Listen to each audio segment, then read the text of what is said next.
Hello students, कैसे हैं आप सब लोग। आई होप आप लोग अच्छे होंगे, अच्छे से पढ़ाई कर रहे होंगे। आप लोग बहुत वेट कर रहे थे कि सर एनडीए का करवा दो, एनडीए करवा दो। तो भाई मैं लेके आ गया हूँ आपके लिए, और ट्रिग्नोमेट्री के सारे कॉन्सेप्ट इस वीडियो में आपके क्लियर हो जाएंगे, और आप फिर क्वेश्चंस को अटेम्प्ट करोगे तो आपको मजा आएगा क्वेश्चंस करने में। ठीक है, तो चलिए स्टार्ट करते हैं इस बहुत अच्छे चैप्टर को। स्कोरिंग भी है इसमें, तुम काफ़ी क्वेश्चन से बहुत अच्छा स्कोर कर सकते हो, बहुत क्वेश्चन इससे आते भी हैं एनडीए में। तो चलिए स्टार्ट करते हैं, बिल्कुल बेसिक से समझाऊंगा। भाई ट्रिग्नोमेट्री होता क्या है? ट्रिग्नोमेट्री का बेसिक मतलब है यार ट्राइंगल मेजरमेंट, यानी ट्राइंगल में क्या क्या होता है। ट्राइंगल अगर मैं बात करूं, हम एक राइट एंगल ट्राइंगल की बात करें तो राइट एंगल ट्राइंगल में आपके पास साइड है और कुछ आपको एंगल दिख रहे हैं। ठीक है, वैसे तो ट्राइंगल मेजरमेंट है, आप राइट एंगल ट्राइंगल का यूज करते हैं ट्रिग्नोमेट्री रेशियो के लिए। ठीक है, लेकिन यहाँ पे ट्राइंगल में होता क्या क्या है आप ये बेसिक समझो। तो ट्राइंगल में एंगल होता है, साइड्स होता है, सिंपल ही होता है। ठीक है, जिसमें आप ये जानते हो कि अगर मैंने ये एंगल थीटा लिया तो एंगल के सामने वाला परपेंडिकुलर होता है, 90 के सामने वाला हाइपोटेनियस होता है, और जो बच गया वो बेस होता है। यही हमने सीखा है 10th क्लास में। भाई ट्रिग्नोमेट्री के बेसिक में हमने यही सीखा है कि अगर एक ट्राइंगल है तो ये इसका बेस, ये परपेंडिकुलर, ये हाइपोटेनियस 90 के सामने वाला। अब ये जो एंगल है, तो एंगल आपने देखा 30 डिग्री भी हो सकता है, 60 डिग्री भी हो सकता है, 90 डिग्री भी हो सकता है। तो हमने जो एंगल सीखा है वो डिग्री में सीखा है। किसमें सीखा है? डिग्री में। 30 डिग्री, 40 डिग्री, 50 डिग्री। लेकिन अब हमें क्या है, जो एंगल सीखना है, मेजरमेंट ऑफ एंगल सीखना है, वो सिर्फ डिग्री में नहीं, एक और चीज है रेडियन। डिग्री और रेडियन दो चीजें सीखनी है। जैसे आपको पता होगा, जैसे मैं कहूँ ये मार्कर की जो लेंथ है वो 15 सेंटीमीटर है, तो चाहूँ तो मैं मीटर में भी बता सकता हूँ ना। मैं एक ही चीज को, मतलब ये जो लेंथ है इसको मैं मीटर में भी बता सकता हूँ, सेंटीमीटर में बता सकता हूँ, एमएम में भी बता सकता हूँ। यस और नो? क्लियर है बात? तो वैसी जो अभी मैं बोल रहा हूँ कि जैसे आप ट्राइंगल बना रहे हो, उसमें जो ये एंगल है तो वो डिग्री में भी लिख सकते हो, और भी मेजरमेंट है उसमें भी लिख सकते हो। लेकिन आपको जो सीखना है वो क्या सीखना है? रेडियन मेजरमेंट सीखना है। तो देखो डिग्री मेजरमेंट क्या है और रेडियन मेजरमेंट क्या है, ये थोड़ा समझ लेते हैं। ठीक है, फिर हम इसका कन्वर्जन सीखेंगे। जैसे हम लोग सीखते हैं ना 1 मीटर में 100 सेंटीमीटर होते हैं, जैसे आप बोलते हो ना कि 1 मीटर में 100, ये क्या है? कन्वर्जन है ना। कि तुम्हारा मन कर रहा है कि मीटर से सेंटीमीटर में लिखना है या फिर सेंटीमीटर से मीटर में लिखना है, तुम्हारी मर्जी, आराम से लिख सकते हो। ठीक है जी, वैसे ही इसमें होता है। तो डिग्री मेजरमेंट सिंपल क्या होता है कि हमारा ये क्वाड्रेंट है, इस पूरे एक सर्कल को अगर मैं देखूं, यानी ये पूरा जो एंगल कवर होता है वो 360 डिग्री होता है, ये आपको पता है। तो अगर मैं 1 डिग्री की बात करूं, 1 डिग्री, अगर मैं आपसे 1 डिग्री कोई पूछे कि 1 डिग्री क्या है, तो 1 डिग्री में कह सकता हूं वो तुम्हारा 1/360th पार्ट होगा। समझ रहे हो भाई? पूरा 360 डिग्री है, तो 1 डिग्री का क्या मतलब है, यानी कि इस पूरे का 1/60th पार्ट, मान लो इतना है, ये 1 डिग्री है। ठीक है, तो आप अगर बुक में डेफिनेशन कहीं देखते हो तो इस तरीके से समझ सकते हो कि भाई 1 डिग्री सिंपली क्या हो जाएगा, पूरे का 1/360। पूरा 360 है तो 1/360 कर दिया, 1/360th पार्ट हमने ले लिया, 1/360th पार्ट। क्लियर है बात? आ गई समझ में बात? ओके जी। ठीक है, अब देखो सुनो, ये आपने इसको एक समझाने का और तरीका होता है, डिफरेंट डिफरेंट बुक में डिफरेंट डिफरेंट होता है, तो वो भी मैं बता देता हूँ आपको। क्या कि अगर मैं सिर्फ एक क्वाड्रेंट ले लूं, ये तो हमें पता है ये 90 डिग्री होता है, तो इसको अगर मैं 90 पार्ट्स में डिवाइड कर दूं तो ये बन जाता है 1 डिग्री, अगर मैं इसको 90 पार्ट्स में डिवाइड कर दूं। ठीक है, तो ये भी एक तरीका होता है, लेकिन अल्टीमेट आप समझ लो कि पूरा एंगल 360 है तो 1/360th पार्ट होता है। अच्छा, ये समझ में आ गया। अब इसमें क्या होता है, कुछ चीजें आपको और याद रखनी है कि 1 डिग्री में 60, ये डैश लगा दूं तो ये मिनट होता है, इसको बोलते हैं 60 मिनट। क्या बोलते हैं? 60 मिनट्स बोलते हैं। और ऐसी अगर कहीं 1 मिनट है तो इसमें 60 डबल डैश लग जाए तो ये 60 सेकेंड्स बोलते हैं। इसको क्या बोलते हैं? 60 सेकेंड्स। डबल डैश मतलब सेकेंड्स, मतलब कहने का मतलब ये ना, जैसे हम मीटर से सेंटीमीटर जा रहे हैं तो कन्वर्जन है, कह सकते हो कि अगर डिग्री से मिनट में जाना है तो 60 मिनट, मिनट से सेकंड में जाना 60 सेकंड। अच्छा, ये कहाँ से आया कि जैसे आपका जो ये 1 डिग्री है ना, अगर ये हालांकि रेडियन लिखा है, मैं आपको थोड़ा इधर समझा देता हूँ, एक मिनट देखो। जो आपका 1 डिग्री है, मान लो ये हमारा 1 डिग्री है फॉर एग्जांपल, इस 1 डिग्री को अगर मैं 60 पार्ट में, 60 पार्ट्स में डिवाइड कर दूं, कितने पार्ट्स में? 60, 1 2 3 ऐसे बहुत सारे पार्ट में 60 पार्ट्स में डिवाइड कर दूं तो ये जो एक पार्ट होगा इतना, ये जो एंगल बन रहा होगा वो तुम्हारा 1 मिनट होगा। अब तुमने 1 डिग्री को 60 पार्ट में डिवाइड करा है, इसलिए 1 डिग्री क्या होता है 60 मिनट होता है। सिमिलर अगर मैं इस 1 मिनट को 60 और पार्ट में डिवाइड कर दूं तो वो बन जाता है 1 मिनट इक्वल टू 60 सेकेंड्स। चीज क्लियर है क्या? तो ये बन गया 1 मिनट इक्वल टू 60 सेकेंड्स, ये हो गया 1 डिग्री इक्वल टू 60 मिनट। ठीक है, तो ये कन्वर्जन आपको थोड़ा ध्यान रखना है। अब आ जाओ रेडियन पे। भैया रेडियन क्या है? भाई ये भी एक एंगल को मेजर करने का तरीका है। जैसे इसमें हम बोल रहे हैं कि एक सर्किल में पूरा एंगल 360 बन गया और उसका 1/360th पार्ट जो होता है वो 1 डिग्री होता है। ठीक है, अब अगर मैं बात करूं रेडियन मेजरमेंट, तो रेडियन मेजरमेंट कुछ ऐसा बोला जाता है कि अगर ये सर्किल है, ये इसकी रेडियस है r, तो यहां पे जो रेडियस है और यहां पे जो आर्क है, रेडियस और आर्क जब इक्वल हो जाए, ये जो आर्क है, आर्क मतलब ए से बी तक, अगर रेडियस की लेंथ इस आर्क के बराबर हो जाए तो ये जो एंगल होता है इसको हम बोलते हैं 1 रेडियन। क्या बोलते हैं? 1 रेडियन बोलते हैं। ठीक है जी, क्या बोलते हैं? 1 रेडियन बोलते हैं। ठीक है, अब आप इसको ऐसे भी समझो कि अगर इसकी पूरी सरकमफ्रेंस 2 पाई आर होती है सर्किल की, हमें पता है, अगर मैं r को 1 पुट कर दूं रेडियस को तो कितना आ जाएगा 2 पाई। यानी इस सर्किल की अगर रेडियस को 1 मान लूं तो ये पूरा जो सरकमफ्रेंस है वो 2 पाई हो जाएगा और इसी को बोलते हैं 2 पाई रेडियन। क्या बोल देते हैं? 2 पाई रेडियन बोल देते हैं। तो आपको ये समझना है कि भाई पूरा कितना हो गया रेडियन, मतलब 1 रेडियन कितना है? 1 रेडियन है जब आर्क और रेडियस इक्वल है, उसको तो बोल रहे हैं 1 रेडियन। जैसे आप 1 डिग्री किसको बोल रहे हो?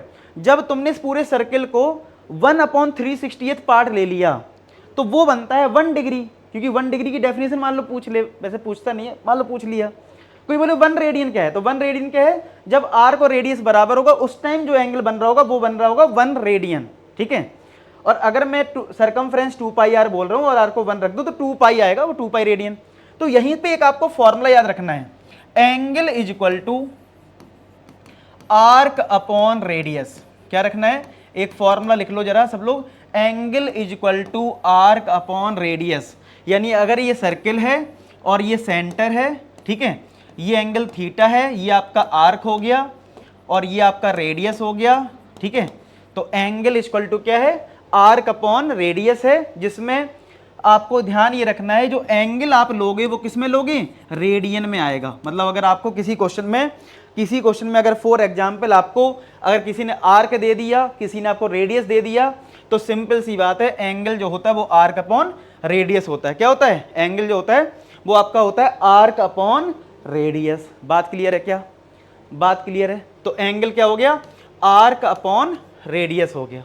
ठीक है, ये आपको समझ में आ गया। ठीक है, angle is equal to arc upon radius. इसी आर्क की मैं बात करूं, अब सुनना ध्यान से बात, मैंने बोला एंगल है आर्क अपॉन रेडियस। अच्छा, इस आर्क की बात हो रही है। अच्छा, पूरा सर्कल का सरकमफ्रेंस कितना होता है? 2 पाई आर, और नीचे आर है, इसीलिए जब आर से आर कट जाता है तो ये जो पूरा एंगल बनता है पूरा, ये 2 पाई बनता है। कितना बनता है? क्योंकि देखो आर से आर कट गया, आर्क हमने पूरा ले लिया सर्कल, हम निकालना चाहते हैं कि टोटल एंगल कितना है पूरा सर्कल कवर करने में, तो भाई सरकमफ्रेंस 2 पाई आर, नीचे आर कट गया 2 पाई, और मैंने बोला ये एंगल रेडियन में होता है तो इसीलिए इसको बोला जाता है 2 पाई रेडियन। अच्छा, सुनना ध्यान से बात, अगर डिग्री में बात कर रहा हूं तो ये पूरा एंगल है 360 डिग्री, रेडियन में बात कर रहा हूं तो ये एंगल है 2 पाई, है कि नहीं? तो इसका मतलब मैं कह सकता हूं कि जो 2 पाई रेडियन है वो किसके बराबर है? 360 डिग्री के बराबर है। अगर मैं 2 से डिवाइड कर दूं तो पाई रेडियन किसके बराबर हो गया? 180 डिग्री के। किसके बराबर हो गया? 180 डिग्री के। 2 से डिवाइड कर दूं तो पाई बाई 2 रेडियन किसके बराबर हो गया? 90 डिग्री के। बात समझ में आ रही है? इसका मतलब जब हम कोऑर्डिनेट सिस्टम में बात करते हैं, आप बचपन में तो बोलते थे 0 डिग्री, 90 डिग्री, 180 डिग्री, 270 डिग्री और इधर 360 डिग्री, ऐसे ही बोलते थे। अब इसी को आप रेडियन में लिखना चाहो तो अब आराम से बता सकते हो, π/2 90 डिग्री है, यानी कि जहां पे 90 डिग्री बोल रहे हैं तो इसी को अब हम π/2 बोल सकते हैं। क्या बोल सकते हैं? π/2। 180 को पाई बोल सकते हैं, 360 को 2 पाई बोल सकते हैं। ठीक है, 3 पाई को 180, 2 पाई को 360। यह बात समझ में आ गई? सर 270 को क्या बोलेंगे? चलो वो सीख लेंगे। ठीक है, समझ में आ गई बात? तो ये समझ में आया π/2 कैसे आया, पाई कैसे आया, सब समझ में आ गया इधर तक? Very good. अच्छा, अब तुम्हें सीखना पड़ेगा क्या? ये डिग्री मेजरमेंट बता दिया मैंने, रेडियन मेजरमेंट बता दिया। अब आपको सीखना है relation between degree and radian. Already बता दिया, पाई रेडियन क्या होता है? 180 डिग्री होता है। ठीक है, और अगर मुझे डिग्री से रेडियन में जाना है तो π/180 करना है। ठीक है, अब ये जो लिखा है वो आपको समझाता हूं। अब एक हेडिंग लिख लो सब लोग, कन्वर्जन। कन्वर्जन क्या है? कन्वर्जन का मतलब है अगर आपको, जैसे आप बोलते हो ना कि सर मुझे मीटर से सेंटीमीटर में जाना है, तो क्या बोला जाता है? 100 से डिवाइड कर, सॉरी मीटर सेंटीमीटर जाना है 100 से मल्टीप्लाई कर दो। वैसे ही अगर आपको डिग्री से अगर आपको जाना है रेडियन में, किस में जाना है? डिग्री से जाना है किस में? रेडियन में। तो आप क्या करना? मल्टीप्लाई कर देना π/180 से। ये कन्वर्जन के रूल हैं, ये कन्वर्जन के रूल हैं। और ये रूल रट्टा नहीं मारना है, समझ लो ना। देखो समझाता हूं ना तुम्हें क्यों करा। देखो सुनो ध्यान से बात। वो स्लाइड हमारी कहाँ गई? एक मिनट। हाँ ये वाली देखो, पाई रेडियन जो है वो 180 डिग्री है।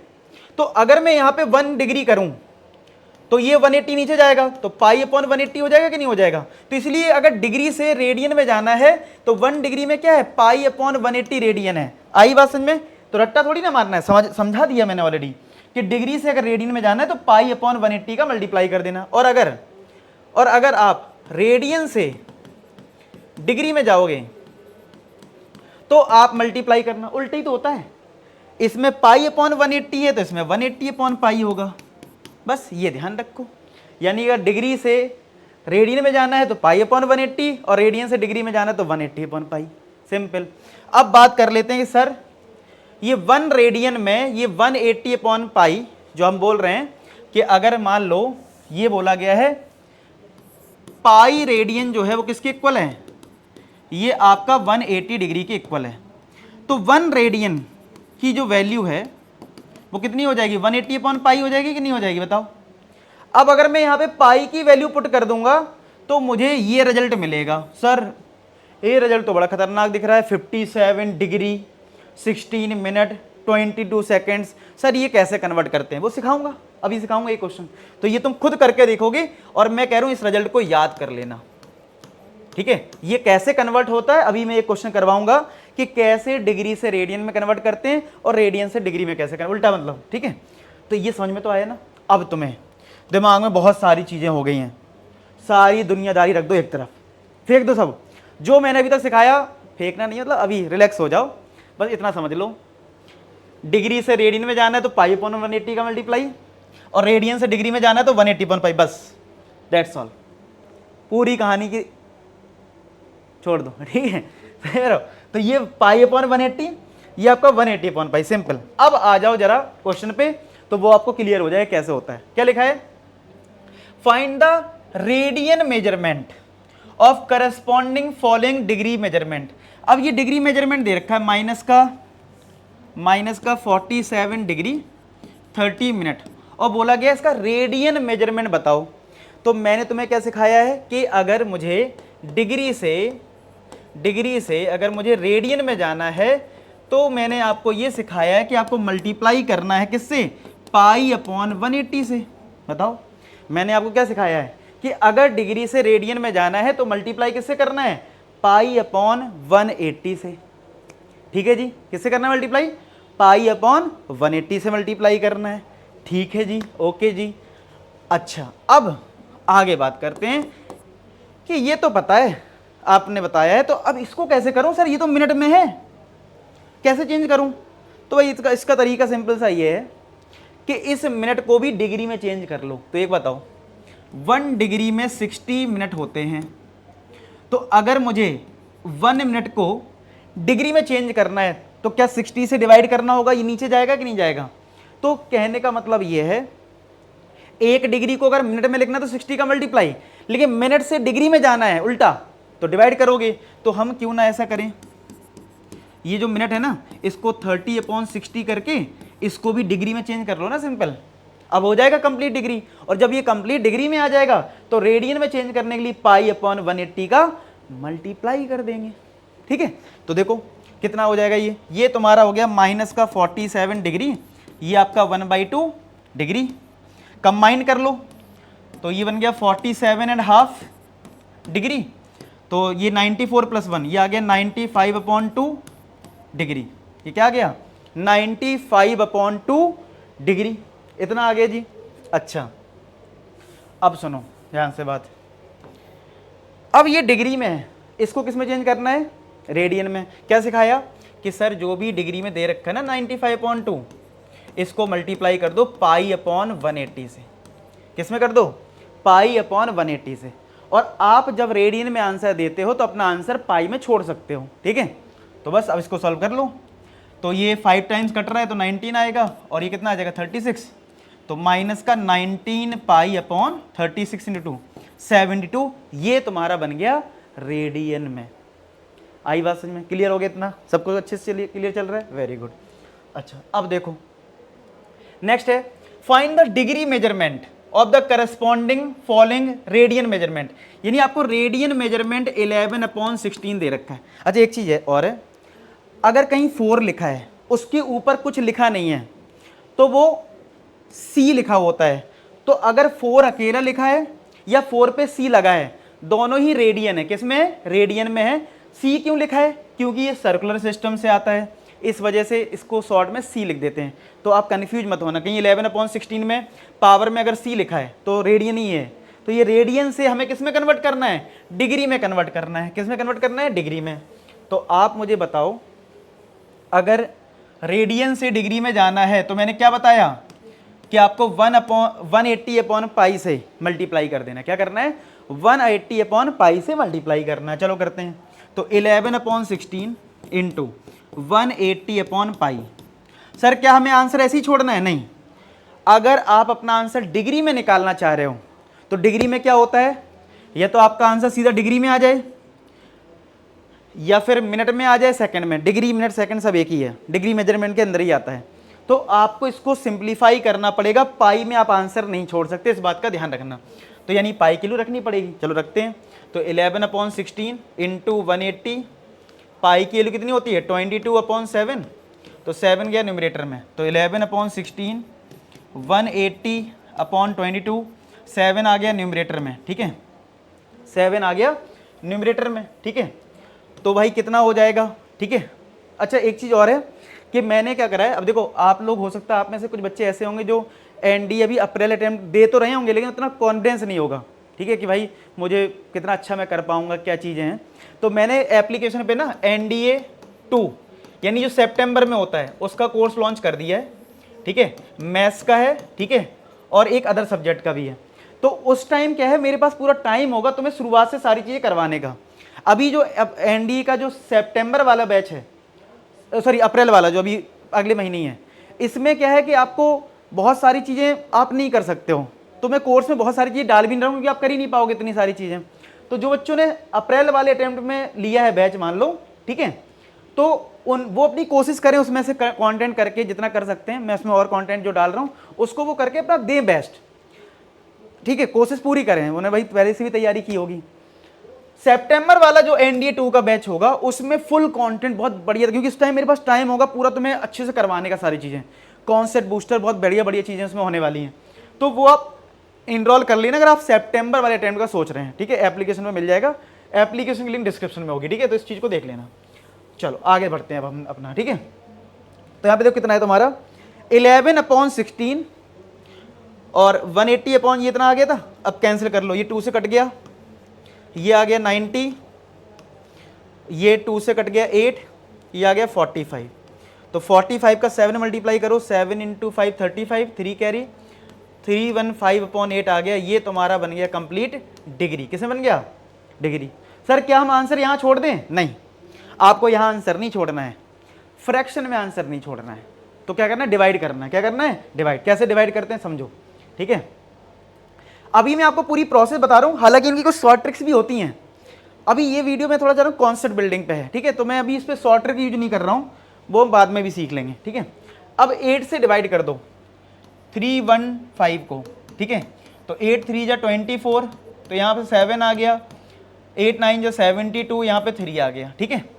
तो इसका मतलब 39, इसको मिक्स फ्रैक्शन में लिखें तो 39 रिमाइंडर 3 और डिवाइजर 8, तो मिक्स फ्रैक्शन में ऐसे तो लिखेंगे इसको। जो कंप्लीट है उसको बाहर कर दो, यानी 39 डिग्री अलग कर दो और फ्रैक्शन वाले पार्ट को अलग कर दो।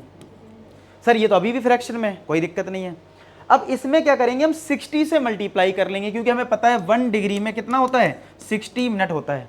1 डिग्री में क्या होता है, 60 मिनट होता है। तो हम इसमें 60 से कर लेंगे मल्टीप्लाई। चलो करते हैं मल्टीप्लाई, जरा मल्टीप्लाई कर लेते हैं। तो कितना आ जाएगा, देखो ये आ जाएगा 39 डिग्री, 3/8 कर दिया 60 से मल्टीप्लाई, ये बन गया मिनट।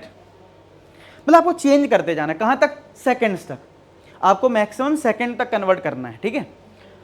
तो भाई कितना हो गया, देखो 39 डिग्री, ये कट रहा है 4 से कट गया, 4 2 जा 8, 15 4 जा 60, तो ये आ गया 45/2 मिनट। क्या आ गया, 45/2 मिनट आ गया। अब इस 2 से डिवाइड कर दो 45 को, इस 2 से डिवाइड कर दो किसको, 45 को, तो कितना आ जाएगा, 2 2 जा 4 5, फिर 2 2 जा 4, रिमाइंडर कितना आ गया, 1 आ गया, रिमाइंडर कितना आ गया 1 रिमाइंडर।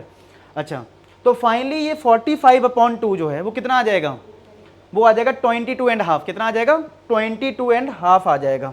कैसे, देखो लिख के दिखाता हूँ। तो ये बन गया तुम्हारा, ये बन गया तुम्हारा 39 डिग्री। इसको अगर मिक्स फ्रैक्शन में लिखूँ तो कितना लिखूंगा, 22 तो कंप्लीट है, रिमाइंडर अपॉन डिवाइजर 1/2, और ये मिनट है, ठीक है।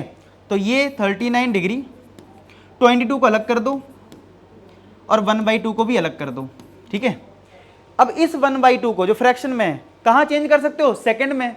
तो 1 मिनट में 60 सेकेंड्स होते हैं, तो 39 डिग्री 22 मिनट 1/2 इंटू 60, ये आ गया सेकंड में। तो 39 डिग्री 22 मिनट और ये कट जाएगा 30 सेकेंड्स, ये आपका आंसर हो गया। सर मान लो बाई चांस ये कटता नहीं, मान लो यहाँ फॉर एग्जाम्पल 59 होता और नीचे 2 है, तो आप पॉइंट में आंसर लिख देना, सेकेंड्स के बाद आपको फर्दर चेंज नहीं करना है, वहाँ पे आप पॉइंट में निकाल के छोड़ देना, ठीक है जी। तो इस तरीके से आप चेंज करते हो। और आपको अभी तक लेक्चर कैसा लग रहा है, कमेंट सेक्शन में फीडबैक हो जाए। और तुम चाहते हो कि ट्रिग्नोमेट्री पे एक प्रैक्टिस सेशन ले लूंगा तो दम से क्वेश्चंस की प्रैक्टिस, तो सब बच्चे कमेंट सेक्शन में लिख देना प्रैक्टिस सेशन, प्रैक्टिस सेशन भर जाना चाहिए कमेंट सेक्शन, तब मैं लूंगा, फिर नहीं तो फिर तुमको प्रैक्टिस खुद करनी है, ठीक है। चलो आगे बढ़ते हैं। फिर है ट्रिग्नोमेट्रिक रेशियो। भैया 9th क्लास 9th में अगर ICSE बोर्ड होगा तो 9th क्लास में भी होता है, 10th बाकी 10th में सबने पढ़ा होगा, CBSE वालों ने। भैया अगर एक राइट एंगल ट्राइंगल है, ये एंगल थीटा है, तो ये एंगल के सामने हो गया परपेंडिकुलर, ये हो गया हाइपोटेनियस, ये बन गया बेस। तो हमने ट्रिग्नोमेट्रिक रेशियो सीखे क्या, साइन थीटा क्या होता है, perpendicular upon hypotenuse, cos theta क्या होता है, base upon hypotenuse, tan theta क्या होता है, परपेंडिकुलर अपॉन बेस, ठीक है। इन तीनों के रिवर्स भी होते हैं, क्या होते हैं, साइन का रिवर्स मतलब reciprocal cosec theta hypotenuse upon perpendicular, sec theta hypotenuse upon base, tan का reciprocal cot theta base upon perpendicular, ठीक है। क्या हो जाएगा, बेस अपॉन परपेंडिकुलर। फिर सुनो ध्यान से बात, फिर सुनो ध्यान से बात, क्या, sine theta perpendicular upon hypotenuse, cos theta base upon hypotenuse, tan theta perpendicular upon base, ठीक है। ये आ गया साइन कॉस टेन। अब इनका रेसिप्रोकल कर लो, साइन का रेसिप्रोकल कर लिया हाइपोटेनियस अपॉन परपेंडिकुलर, कॉस का रेसिप्रोकल सेक हो गया हाइपोटेनियस अपॉन बेस, टेन का रेसिप्रोकल कॉट हो गया बेस अपॉन परपेंडिकुलर, उल्टा कर दिया, ठीक है जी। ये आपको पता होगा। इधर मैं लिख भी देता हूँ कि भैया कॉसिक थीटा जो होता है वो तुम्हारा 1/sin थीटा होता है, सेक थीटा जो है होता है तुम्हारा 1/cos थीटा होता है, ठीक है, और कॉट थीटा जो होता है 1/tan थीटा होता है, ठीक है, समझ रहे हो। कॉसिक थीटा जो है वो 1/sin थीटा होता है, सेक थीटा जो होता है 1/cos थीटा होता है, कॉट थीटा 1/tan थीटा होता है। ये रेसिप्रोकल की प्रॉपर्टी आपको पता होना चाहिए। अब ये जो थीटा है वो तो हमें पता है ना क्या क्या हो सकता है स्टैंडर्ड फॉर्म में। अगर मैं बात करूं तो भाई स्टैंडर्ड फॉर्मेट में 0 डिग्री 30 45 60 90 डिग्री, इन पे आपको ये वैल्यू 10th क्लास में सिखाई जाती हैं। तो भैया याद रखनी है कि साइन 0 0, अगेन ट्रिक्स भी होती हैं भाई एनडी के एस्पिरेंट और सिर्फ ट्रिक से काम नहीं चलेगा, आपको याद तो रखना पड़ेगा, नहीं तो फिर पेपर में 2 ही 4 क्वेश्चन हो पाएंगे क्या। ठीक है, तो ये टेबल आपने 10th क्लास में पढ़ी है, इसको आप चाहो तो स्क्रीनशॉट ले लो भाई, भूल गए हो कोई वैल्यू। ठीक है, अब ये जो मैं लिख रहा हूं जैसे 30 डिग्री 45 डिग्री, अगर आपसे कोई बोले कि सर 30 डिग्री है, क्योंकि अब आप बड़े हो चुके हैं, आपने रेडियन भी सीख लिया है, तो अगर मैं बोलूं इस 30 डिग्री को रेडियन में, तो कितना बोलोगे, इसको मल्टीप्लाई कर देना पाई अपॉन 180 से, तो 6 टाइम्स कट गया तो पाई बाई 6। यानी किसी भी एंगल को अगर आपको रेडियन में चेंज करना है तो पाई अपॉन 6 कर देना है। ठीक है, तो अच्छा, अब जो मैंने बीच में एक चीज छोड़ी थी और मैंने बोला था ये बाद में बताऊंगा ना, क्या था वो, मैंने बोला था कि सर ये 270 डिग्री को रेडियन में कैसे बोलूं, अब तो समझ गए ना, 270 है ना, इसको मल्टीप्लाई कर दो पाई अपॉन 180 से, तो 0 से 0 कट गया, 9 3 या 27, 9 2 या 18, तो 3 पाई बाई 2। इसका मतलब है इस 270 डिग्री को हमें क्या लिखना है, 3 पाई अपॉन 2 लिखना है। क्या लिखना है, 3 पाई अपॉन 2। अब क्लियर हो गया डिग्री मेजरमेंट, रेडियन मेजरमेंट कैसे करते हैं। ठीक है, तो यहाँ तक समझ में आ रहा है, तो यहाँ तक तुम्हें समझ में सारी चीज़ें अभी तो बढ़िया चल रही हैं, और ये भी तुम्हें समझ में आ गया। इसके बाद मैंने ट्रिग्नोमेट्री रेशियो बारे बता दिया, टेबल तुम्हें बता दी क्या है याद रखनी है, और एंगल बता दिया। किसी भी एंगल को अगर रेडियन में चेंज करना है आराम से कर लेना। कुछ कॉमन चीज़ बता देता हूँ, 30 डिग्री को क्या बोलते हो, पाई बाई 6, जैसे मैंने ये बना दिया। ये जो 45 डिग्री है ये पाई बाई 4 होता है, और ये आपको जो 60 डिग्री दिख रहा है ये आपका पाई बाई 3 होता है, चेंज करके देख लेना। और 90 डिग्री का तो पहले ही बताया, पाई बाई 2 होता है। कितना होता है, पाई बाई 2 होता है। तो ये रेडियन में आपका इस तरीके से हो जाता है। अब समझते हैं भाई, ऐसा तो होगा नहीं कि हमेशा तुम्हारा एंगल बस 90 डिग्री तक ही होगा, ऐसा तो नहीं होगा, 90 से बड़ा वैल्यू भी आ सकता है। अगर मैं आपसे कहूँ साइन 30 डिग्री की वैल्यू बताओ, या मैं बोलूँ 30 डिग्री को रेडियन में बोलूँ पाई बाई 6, तो भैया इसकी भी वैल्यू 1/2, इसकी भी वैल्यू 1/2, लेकिन ये हमेशा नहीं होगा ना ऐसा। भाई साइन 30 डिग्री जो है वो 1/2 और साइन पाई बाई 6 जो है 1/2, हमेशा तो ऐसा होगा नहीं। ठीक है, हमेशा तो ऐसा होगा नहीं कि साइन 30 1/2 है और साइन पाई बाई 6 1/2 है। ऐसा भी तो हो सकता है, मतलब हमेशा कहने मतलब ये वैल्यू तो फिक्स है, लेकिन हमेशा तुमसे ये क्वेश्चन थोड़ी ना पूछेगा। ऐसा भी तो पूछ सकता है कि चलो बताओ साइन 120 डिग्री की वैल्यू कितनी है, समझ रहे हो। तो आपको 90 से बड़े एंगल के बारे में भी थोड़ा पता हो। उसको चेंज करने का जो शुरुआत में तरीका हो सीखते हैं हम लोग, वो सीखते हैं क्या कि आप क्या करोगे, ये 0 डिग्री है, यहाँ पे 90 डिग्री है, और यहाँ पे 180 डिग्री है, ये तुम्हारा 270 है, और ये यहाँ पे 360 है। तो शुरुआत में तुम्हें जो सीखना है वो क्या सीखना है कि तुम्हें कोई बड़ा एंगल निकालना है, तो जो तुम्हें दिख रहा है 90, 180, 270, 360, इन्हीं का यूज करके तुम्हें चेंज करना है। क्या बताया मैंने, शुरुआत में अगर कोई चीज़ तुम्हें करनी है वो इन्हीं का यूज करके करना है। यानी कि अगर आपको मान लो 120 डिग्री के लिए निकालनी है, साइन 120 निकालना है, तो तुम 90 डिग्री की हेल्प ले सकते हो, यानी 90 + 30 कर लो। ठीक है, या फिर साइन इस 120 को 180 - 60 लिख दो। ठीक है, साइन 180 - 60 लिख दो। ठीक है जी, आई बात समझ में, क्लियर है ये। ठीक है, क्लियर है। तो अब देखो जरा यहाँ पे बात, ठीक है, अब सुनो ध्यान से बात। ठीक है, सुनो, अब बात जो समझने की है वो क्या है, वो ये है कि करोगे कैसे। तो कुछ रूल्स हैं वो लिख लो जरा तुम लोग। क्या, अगर मान लो कोई बड़ा एंगल है उसको 90 में चेंज करना है, 90 प्लस माइनस, मतलब 120 है तो 90 + 30 लिख दिया, और इसी के आसपास 135 है तो 90 + 45 लिख दिया। तो अगर आप 90 का यूज करते हो या फिर 270 का, इनका काम करने का जो तरीका है वो तुम्हें सेम मिलने वाला है। ठीक है, या फिर अगर तुम 180 या फिर 360 का यूज करते हो, इनका काम करने का तरीका सेम है। 180 का मतलब है जैसे मान लो 210 डिग्री आ गया तो क्या करना चाहिए, 180 + 30 कर दो। ठीक है, उस तरीके से अभी करवाऊंगा प्रैक्टिस में, रट जाएंगी चीजें। तो अभी बस नोट कर लो क्या कि भाई एंगल अगर मेरा बड़ा है, अगर मेरा एंगल बड़ा है तो मैं उसको 90 या फिर 270 या फिर 180 या 360 इन्हीं से चेंज करूंगा।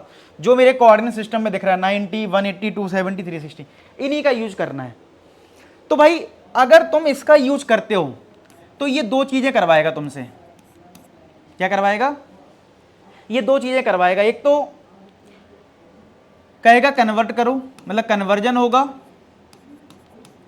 और तुम्हें ये देखना होगा कि उस जो वैल्यू है जिस एंगल की वो पॉजिटिव भी हो सकती है नेगेटिव भी, तो चेक करने का पड़ेगा कि वैल्यू पॉजिटिव आएगी या नेगेटिव। अभी मैं सिखाऊंगा कैसे देखते हैं कि वैल्यू पॉजिटिव आएगी या नेगेटिव, ठीक है।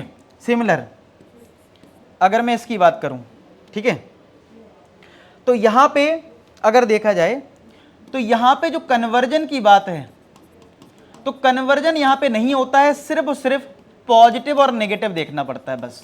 अब ये पॉजिटिव नेगेटिव क्या है और कन्वर्जन क्या है वो मैं बताता हूं। उससे पहले कुछ बातें और बताना चाहूंगा। वो क्या है कि ये जो 4 क्वाड्रेंट हैं, देखो अगर मैं यहां पे अगर मैं ये देखूं, ठीक है, अगर मैं आपको इसके बारे में बताऊं, ये जो टेबल है इसमें कहीं भी कोई वैल्यू नेगेटिव है क्या, आप कहोगे नहीं।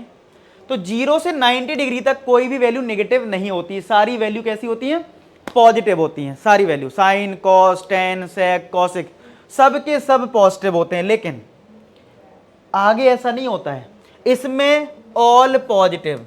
ऑल पॉजिटिव से मेरा क्या मतलब है, sine cos tan cot sec cosec सब की वैल्यू जो होती है वो कैसी होती है, पॉजिटिव होती है जी।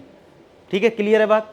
मतलब इस क्वाड्रेंट में, फर्स्ट क्वाड्रेंट में सबकी जो वैल्यू होती है वो पॉजिटिव होती है, लेकिन सेकंड क्वाड्रेंट में नहीं होता है। सेकंड में सिर्फ साइन और कॉसिक ये पॉजिटिव होते हैं, और जो मैं नहीं लिख रहा हूं वो सब नेगेटिव है।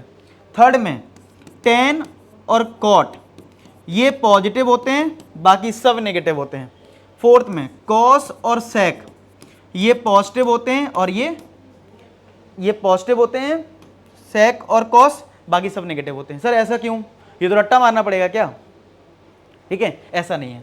देखो अगर मैं इस क्वाड्रेंट में एक ट्राइंगल बनाऊं, ध्यान समझना, तो ट्राइंगल का जो परपेंडिकुलर है वो पॉजिटिव साइड है, और ये हाइपोटेनियस तो हमेशा पॉजिटिव है, क्योंकि इसकी ना तो ऊपर डायरेक्शन है नीचे है, तो ये लेंथ है उसको हमेशा पॉजिटिव लेना है हाइपोटेनियस को। तो जिसमें परपेंडिकुलर और हाइपोटेनियस आएगा उसकी वैल्यू पॉजिटिव होगी। तो आप बताओ परपेंडिकुलर और हाइपोटेनियस किस में आता है, साइन में आता है और कॉसेक में आता है। अच्छा, जो ट्राइंगल का आपको बेस दिख रहा है, बेस वो देखो कहाँ है, नेगेटिव साइड। देखो ये भाई ऑरिजिन इधर है, तो इधर साइड क्या होता है, नेगेटिव होता है ना एक्स, तो इसका मतलब इसका बेस नेगेटिव है। अब बेस किस में आता है, बेस टेन में भी आता है, कॉट में भी आता है, कॉस में भी आता है और सेक में भी आता है। क्लियर होगी बात। इस वजह से हमारे रिमेनिंग जो होते हैं वो नेगेटिव होते हैं, बाकी पॉजिटिव होते हैं। जैसे मैं इसमें बात करूं, मान लो देखो इसकी डायरेक्शन ये, तो मैंने ये बनाया, इसकी डायरेक्शन ये बनाया, ट्राइंगल ये बन गया, तो इसका देखो बेस भी नेगेटिव जा रहा है, नीचे इधर जा रहा है, और इसका परपेंडिकुलर भी नीचे जा रहा है। तो अब आप बताओ टेन थीटा क्या होता है, परपेंडिकुलर वो भी नेगेटिव और बेस भी नेगेटिव, तो नेगेटिव नेगेटिव कट के क्या हो जाएगा, पॉजिटिव, इसलिए टेन और कॉट पॉजिटिव है। अच्छा, मैं साइन की बात करूं तो साइन होता है परपेंडिकुलर अपॉन हाइपोटेनियस, और मैंने बोला हाइपोटेनियस पॉजिटिव लेना है और ये नेगेटिव है, तो अल्टीमेट नेगेटिव आएगा। इस बेसिस पे ये चीज डिसाइड हो गई। तो क्या अब आपको ये समझ में आ गया, इधर तक चीज क्लियर होगी। अच्छा ठीक है सर, ये तो समझ में आ गया, आपने अच्छे से बता दिया। समझ में आ गया तो कमेंट सेक्शन में बता देना फीडबैक वीडियो का, ठीक है, और बच्चों को पता लग जाए और मुझे भी मोटिवेशन मिल जाए, ठीक है। तो ये समझ में आ गया। अच्छा सर, यानी कि अगर कोई वैल्यू सेकेंड क्वाड्रेंट में होगा, यानी हमारा जो एंगल है सेकेंड क्वाड्रेंट में होगा, तो साइन और कॉसिक की वैल्यू तो पॉजिटिव होगी, बाकी सब नेगेटिव। तो ये समझ में आया ये पॉजिटिव नेगेटिव क्या लिख रखा है। यानी कि आपको देखना पड़ेगा उस एंगल को कि वो एंगल किस क्वाड्रेंट में है। क्या करना होगा, आपको ये देखना होगा कि वो जो एंगल आया है वो एंगल किस क्वाड्रेंट में है, और किस क्वाड्रेंट में है उस क्वाड्रेंट के अकॉर्डिंग आपको पॉजिटिव और नेगेटिव लगाना होगा। बात क्लियर है जी, समझ में आ गया इतना अच्छे से, ओके जी, ठीक है। अच्छा, अब आते हैं इस पे वापस। इसमें मैंने क्या बताया है, ठीक है, इसमें मैंने आपको बताया है कि भाई अगर तुम 90 और 270 का यूज करोगे तो कन्वर्जन करना पड़ेगा, पॉजिटिव और नेगेटिव करना पड़ेगा, वो इसके अकॉर्डिंग कोऑर्डिनेट सिस्टम के अकॉर्डिंग। और अगर 180 360 यूज करोगे तो कन्वर्जन नहीं करना पड़ेगा, पॉजिटिव नेगेटिव देखना होगा। तो पॉजिटिव नेगेटिव तो बता दिया मैंने कि कैसे देखोगे तुम, ये 4 क्वाड्रेंट में एग्जाम्पल से क्लियर होगा।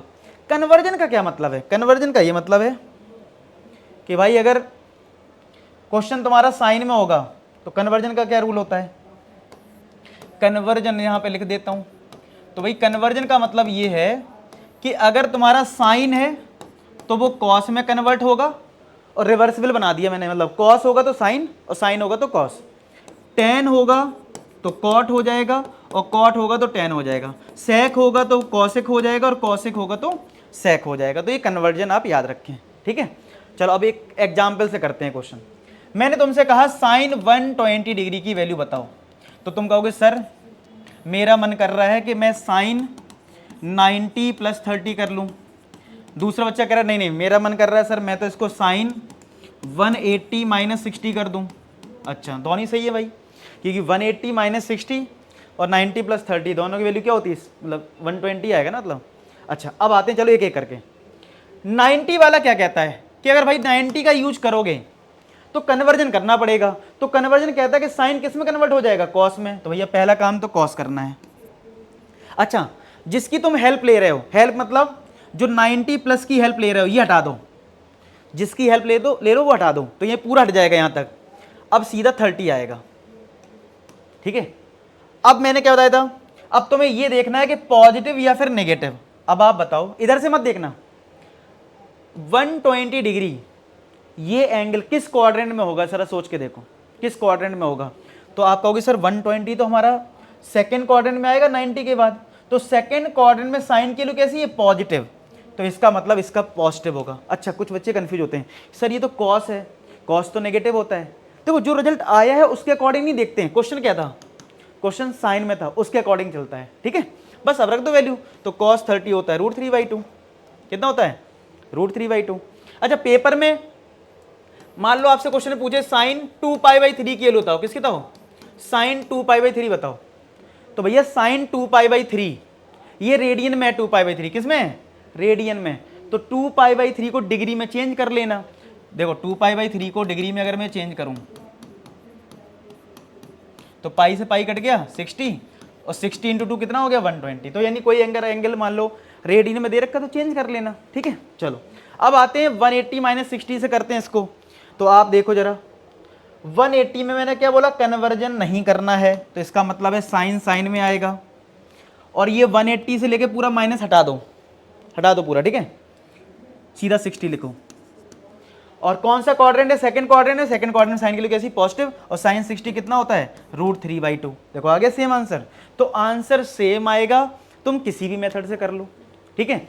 जैसे मैं तुमसे कहूं कि चलो tan 330 डिग्री की वैल्यू बताओ कितनी है, तो मैं आपको डिग्री में सिखा रहा हूं, पेपर में अगर रेडियन में आ जाए तो चेंज कर लेना उसको, ठीक है, π/180 से। तो मैंने बोला tan 330 बताओ, तो तुम क्या करना, tan 330 को मैं 360 माइनस का 30 लिख सकता हूं, ठीक है। तो 360 में देखो मैंने क्या बताया था, 360 में आपका नो कन्वर्जन, कोई कन्वर्जन नहीं करना है। तो चलो भाई कन्वर्जन नहीं करते हैं, यानी tan का tan ही रहेगा। ये पूरा जिसका हेल्प ले रहा है पूरा हटा दो, सीधा 30 डिग्री। अब तुम्हें क्या बताया था, ये देख लेना इसमें पॉजिटिव आएगा या नेगेटिव। तो ये वैल्यू किस क्वाड्रेंट में आएगी, ये एंगल यहाँ 270 है और यहाँ 360 है, तो इधर आएगा ना फोर्थ क्वाड्रेंट। फोर्थ में कॉस और सेक की वैल्यू पॉजिटिव होती है, ये तो tan है तो नेगेटिव आएगा। अब tan 30 की वैल्यू कितनी होती है 1/√3। सीख गए तुम, सीख गए पक्का। अच्छा कभी एंगल और बड़ा आ जाए, मान लो क्वेश्चन आ जाए साइन 765 डिग्री की वैल्यू बताओ, साइन 765 डिग्री कितना है। तो भाई तुम अगर कोई बहुत बड़ा एंगल आ गया तो तुम 360 का मल्टीपल लेना शुरू करो। 360 का अगर मैं 2 में मल्टीप्लाई करता हूं तो वो 720 होता है, और 720 में 45 ऐड करता हूं तो 65 आ जाता है। तो आप क्या कर सकते हो, इसको 360 का मल्टीपल लिख देना, 2 × 360 प्लस का 45 इस तरीके से। और 360 में किसी भी नंबर का मल्टीप्लाई अगर है तो कोई फर्क नहीं पड़ता है, आप इसको 360 ही समझो, जैसे इसको 360 समझा ना, ऐसे ही इसका मल्टीपल भी कितना भी आ जाए तुम उसको 360 ही समझना, ठीक है। चलो इसकी टेंशन तुम्हें लेनी नहीं है। और अगर तुम 360 का यूज कर रहे हो तो नो कन्वर्जन, कन्वर्जन होगा नहीं, तो इसके अंदर साइन का साइन आएगा, ये पूरा हट जाएगा 45। अच्छा कौन सा क्वाड्रेंट है, चलो देख लेते हैं। 720 का मतलब है 1 राउंड 2 राउंड, 2 राउंड में 720 हो जाएगा क्योंकि 360 का डबल, और प्लस का 45 है, यानी फर्स्ट क्वाड्रेंट पहुंच गए। तो ये फर्स्ट क्वाड्रेंट में वैल्यू कैसी होती है सबकी, पॉजिटिव होती है। और साइन 45 कितना होता है, 1/√2 होता है। आया समझ में? इस तरीके से हम बड़े से बड़े एंगल के लिए निकाल लेते हैं। अब एक प्रॉब्लम वाली चीज़ देखो बता देता हूँ तुम्हें। प्रॉब्लम वाली चीज़ क्या है, वो ये है कि कभी कभी क्या होगा, साइन के अंदर कोई नेगेटिव आ जाए, कॉस के अंदर नेगेटिव आ जाए, ठीक है, टेन के अंदर मतलब एंगल नेगेटिव आ जाए, तो ये नेगेटिव का कुछ तो होना चाहिए ना, ठीक है। कॉट आ जाए माइनस में, सेक आ जाए माइनस में, कॉसेक आ जाए माइनस में, क्या आ जाए, कॉसेक आ जाए माइनस में, ठीक है, कॉसेक आ जाए माइनस में। तो याद रखना साइन में अगर माइनस एंगल में है तो माइनस बाहर आ जाता है, यानी माइनस साइन थीटा। कॉस में माइनस है तो प्लस ही हो जाता है, मतलब नेगेटिव हट जाता है, ठीक है। टेन में है तो माइनस बाहर आएगा, कॉट में भी माइनस बाहर आएगा, सेक में माइनस प्लस हो जाता है, सेक में ये माइनस हट जाता है, जैसे कॉस में हट गया वैसे सेक में भी हट जाता है, और कॉसेक में माइनस बाहर आ जाएगा। सर ये याद कैसे रखें, देखो बहुत आसान है। अगर मेरे पास ये है, अगर मैं एंटी क्लॉकवाइज डायरेक्शन में जाता हूं तो मेरा एंगल जो होता है वो पॉजिटिव होता है। अगर मैं क्लॉकवाइज डायरेक्शन में जाऊं, क्लॉकवाइज, ये क्लॉकवाइज देखो, ये एंटी क्लॉकवाइज होता है, ये क्लॉकवाइज होता है। तो अगर मैं क्लॉकवाइज डायरेक्शन में जाता हूं तो थीटा मेरा कैसा होता है, नेगेटिव होता है। तो आप ही बताओ, अगर मेरा थीटा नेगेटिव है इन सब में, और मैं यहां पे हूं तो मैं इधर जाऊंगा तो मेरा थीटा नेगेटिव है, तो ये कौन सा क्वाड्रेंट है, फोर्थ क्वाड्रेंट। और फोर्थ क्वाड्रेंट में कॉस और सेक की वैल्यू पॉजिटिव होती है, इसलिए नेगेटिव हट गया। आप देखो ना, मैंने जो सिखाया था आपको क्वाड्रेंट सिस्टम, ये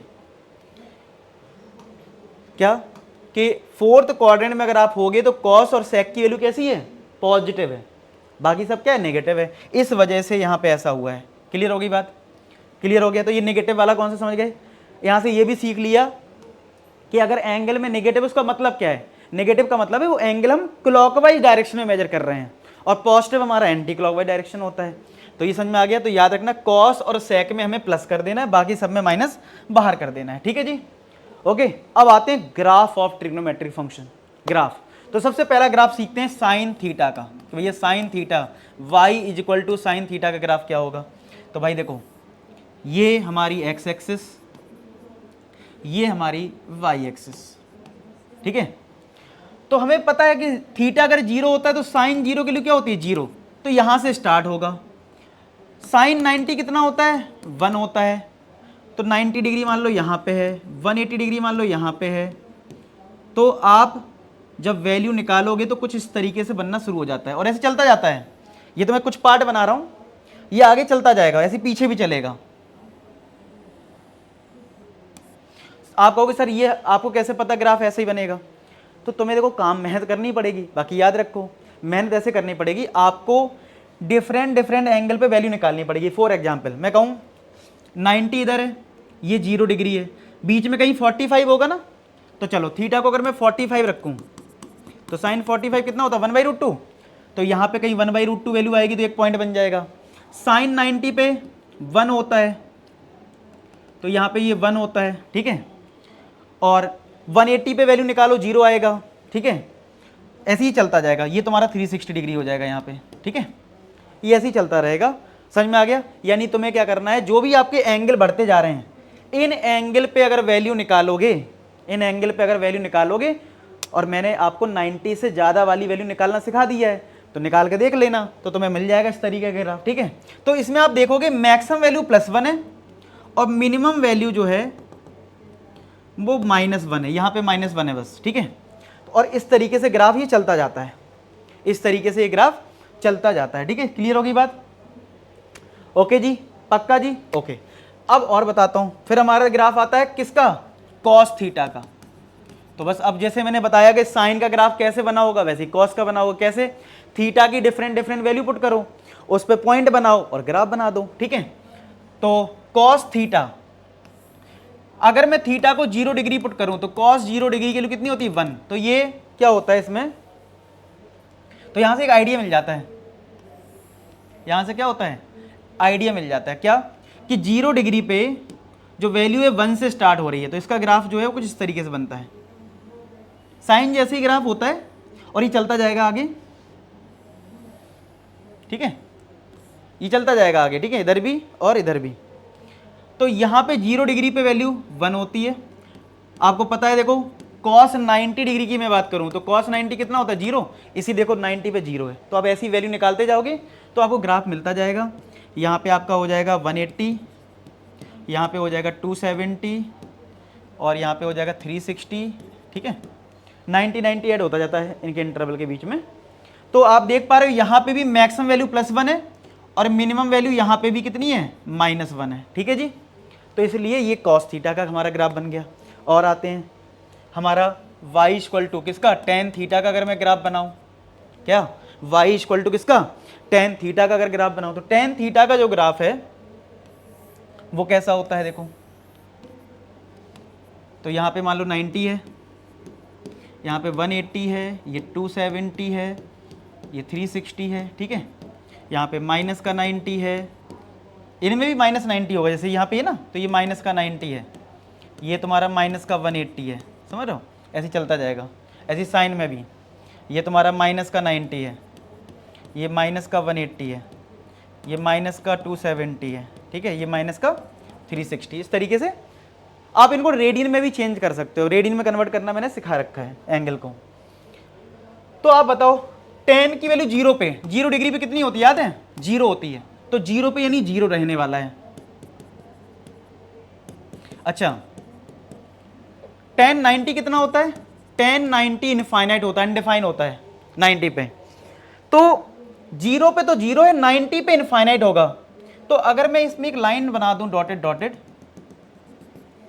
इधर ही बना देता हूं, तो 90 पे इनफाइनाइट जा रहा है, तो इसका ग्राफ कुछ याद रखना ऐसे बनेगा, ये इधर इनफाइनाइट पे जा रहा है और माइनस पे नीचे चला जाएगा, मतलब टच नहीं करेगा। यहाँ पे वैल्यू इनफाइनाइट जा रही है ना, माइनस इनफाइनाइट, इस सेम पैटर्न पे चलेगा ऐसे ही।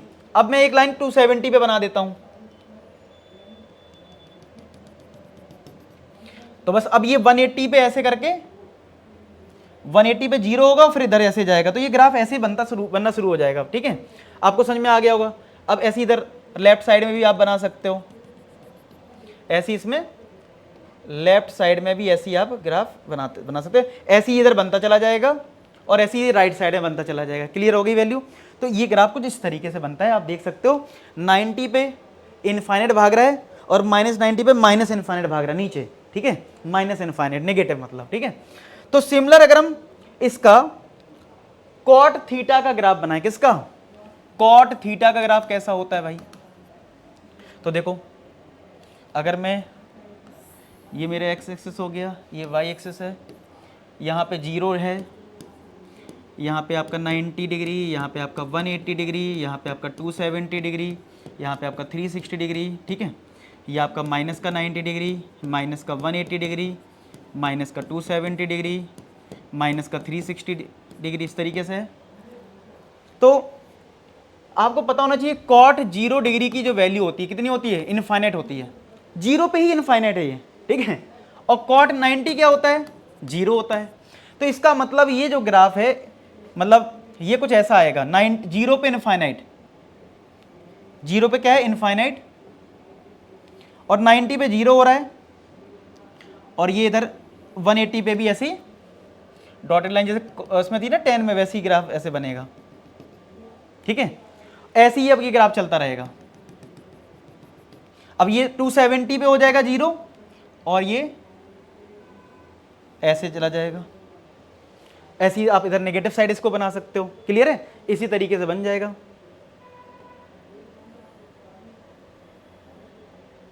ठीक है जी।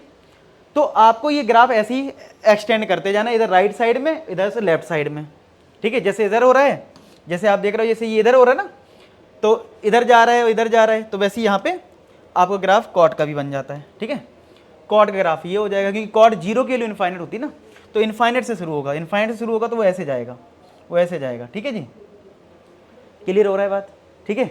तो आपको ये ध्यान रखना है कि कॉट का जो ग्राफ है वो आपको इस तरीके से बना देना है, ठीक है। अब आते हैं सर सेक एक्स ग्राफ कैसे बनेगा भाई, सेक थीटा का। तो देखो यार इसका ग्राफ जो है ना, ग्राफ सर ग्राफ पढ़ना जरूरी है, हाँ जरूरी है भाई। कोई क्वेश्चन ग्राफिकली कुछ आ गया तो जल्दी हो जाता है सॉल्व कभी कभी। तुम्हें कॉस थीटा का ग्राफ बनाना आता है? हाँ सर आता है, आपने सिखा दिया है। तो सेक थीटा बड़े आराम से बन जाएगा। कैसे? पहले तुम क्या करना, पहले अभी जो मैं ग्राफ बना रहा हूं, पहले कॉस थीटा का ग्राफ बना रहा हूं। किसका बना रहा हूं? कॉस थीटा का। तो पहले हम बना लेते हैं कॉस थीटा का ग्राफ। पहले बना लो आप कॉस थीटा का ग्राफ। यही होता है ऐसे, यहाँ 0 डिग्री, यहाँ 90, यहाँ 180, 270 और यहाँ 360। यहाँ माइनस का 90, ये माइनस का 180, माइनस का 270 और ये माइनस का 360। ऐसे ही होगा। ये कॉस का ग्राफ है, ठीक है। ये हमारा किसका ग्राफ है? कॉस का। अब तुम्हें इसमें क्या कलाकारी करना है और तुम्हें सेक एक्स का ग्राफ मिल जाएगा, फिर याद हो जाएगा। फिर कुछ टाइम बाद आपको याद हो जाएगा ना। अगर अभी आपको याद है नहीं, इसलिए मैं बता रहा हूँ ट्रिक सारी। तो भाई ये मैंने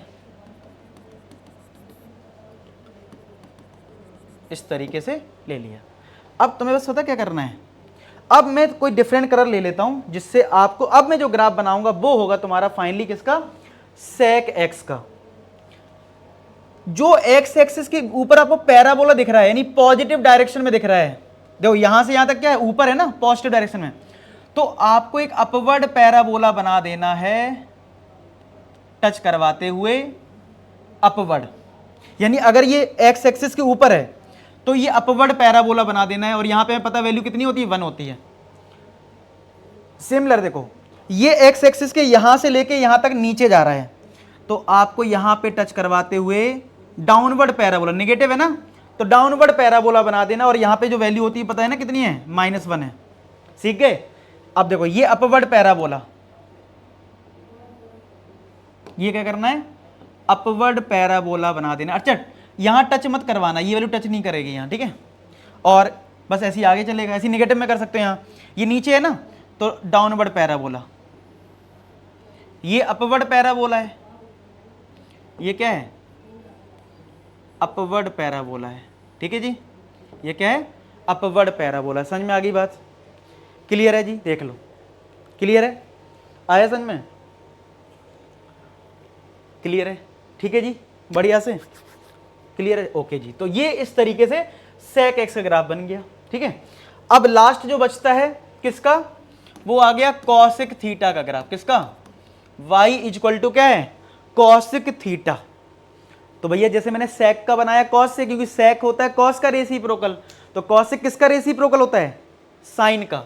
तो बस साइन का ग्राफ बना लो, चलो फटाफट। पहले साइन का बनाएंगे, फिर कॉसिक का बन जाएगा, ठीक है। ये एक्स एक्सिस है, ये हमारी वाई एक्सिस है, ठीक है। ये एक्स एक्सिस, ये हमारी वाई एक्सिस। तो यहाँ पे साइन का ग्राफ कैसा था हमारा? कुछ इस तरीके से था ना। साइन का ग्राफ हमारा कुछ इस तरीके से था।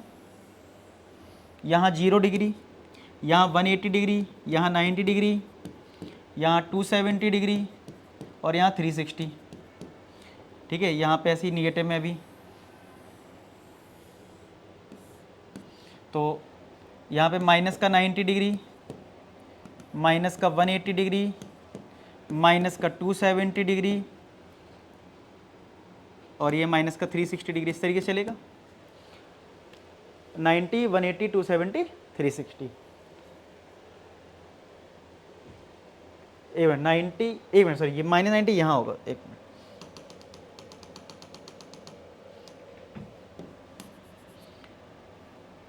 यहाँ 180 डिग्री हो जाएगा ना माइनस का, यहाँ 90 डिग्री होगा माइनस का, ठीक है। वो कोई दिक्कत नहीं है। यहाँ पे यहाँ पे तुम्हारा माइनस का 270 और ये माइनस का 360, ठीक है।